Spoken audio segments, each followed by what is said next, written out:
When you first accept that invitation to the heart of the plains in the Skybreaker, the first paid DLC for Avatar Frontiers of Pandora, it's like a scene out of a classic animated Disney film, riding a dire horse through the plains, following the march of the elephantine Zakru, chatting with passersby, the buzz surrounding the return of the great games. It's an infectious atmosphere, and the gorgeous visuals help sell it. There's almost this magic and anticipation in the air. Are they decorated to celebrate the migration? And the games. The Zakru have led us back to the site of our ancestors' games, held long ago.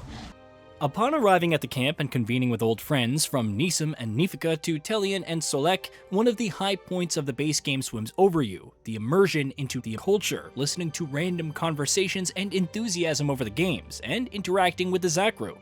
Even if the sequence involves moving one for the sake of recovering cheese, it's all as endearing as ever and makes you appreciate the sheer dedication to capturing the culture.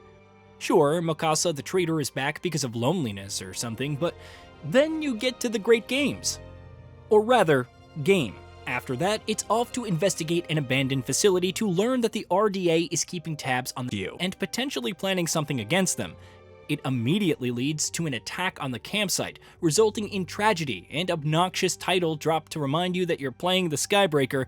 After a few days, the protagonist awakens and is on the move again in the familiar cycle of battling RDA mechs, clearing out their camps and discovering the occasional skill point and wind flute to tune. That initial opening almost feels like a distant memory, the great games a meaningless distraction.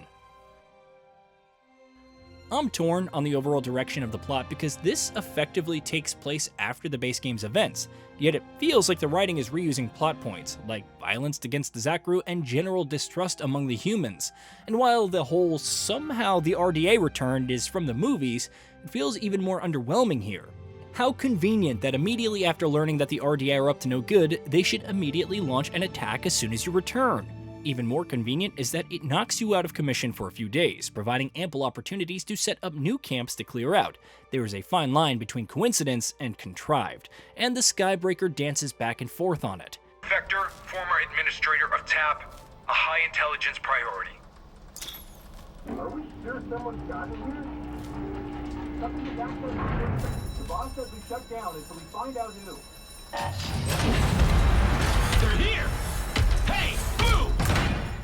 While the base game leaned on several well-worn open-world tropes, its narrative at least offered some genuinely interesting moral conflicts, the kidnapping of the Sorrentu and their sudden release into the wilderness of Pandora, doing their best to make sense of everything, their reconnection with the culture of their clan and many others. Those are all pretty much absent here, and the protagonist is little more than John, or Jane, exploring about the world and laying waste to the RDA, whose resistance ranges from laughable to unbalanced, depending on how much healing you have available. Even Mikasa's eventual redemption feels undercooked. The funniest part of all of this is that after dealing so much damage to the RDA in the base game, you're not even one of their prime targets here. I did appreciate not having to liberate some enemy camps before assailing a core base, and the latter offered more of a stealth experience, which was also fine.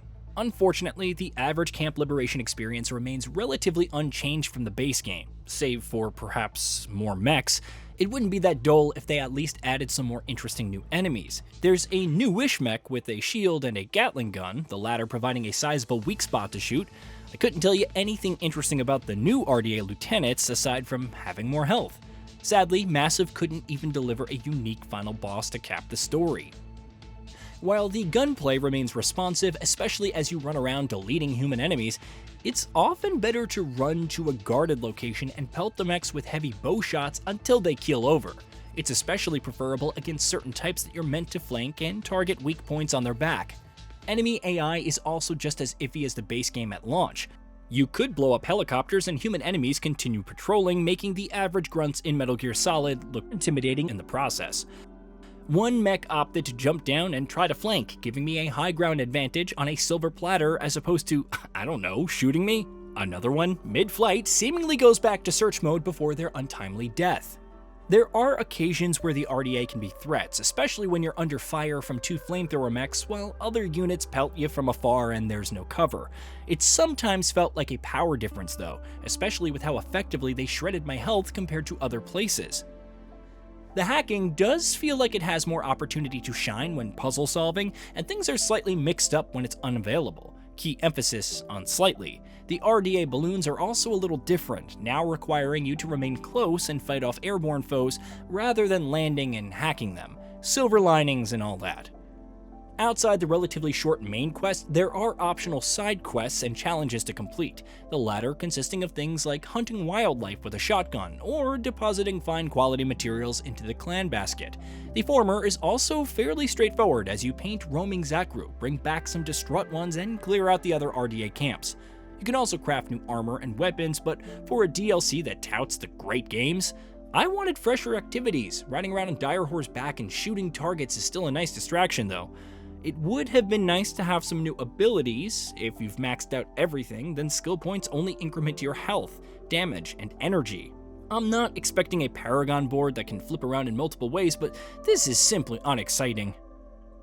As down as I am on much of the story direction and content of the Skybreaker, the presentation is still excellent. The texture work and foliage, the clouds and skyboxes, the lighting and shadows, even the draw distance and animation work are simply gorgeous. The weather effects are also noteworthy, and even if they don't shake up the gameplay, at least they affect visibility to a degree. The soundtrack is also pretty good, and the voice actors are all on point, delivering strong performances.